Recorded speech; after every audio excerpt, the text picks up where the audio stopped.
इलेक्शनाक जे आम्ही काम केला पळय तो तिडकीन काम केला म्हणजे जोशवा येतलो म्हणून आणि आता सुद्धा आमकां पूर्ण खात्री आहे 100% की जोशवा येतलो आणि आमचे कमळूच फुलतले अब की बार मोदी सरकार आणि भाऊ बी जिंकतो श्रीपाद भाऊ बी तो बी लीड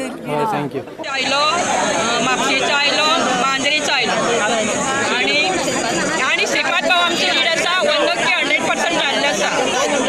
काय दुबाव ना येयल्ली आसा आनी भाऊ येयल्ल्या वर्सा जसो येता तेज्या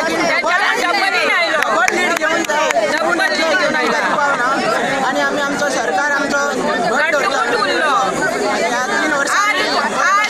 आज बाकीचो सरकार आमकां म्हणटालो मशीन फोटींग सांगता हे सांगता आज ते सद्या घरा पडले आसात आणि आमी आमचो आज खरो प्रामाणीकपणान बीजेपीचो विजय जाल्लो आसा हो सगळो श्रेय आमच्या कार्यकर्त्या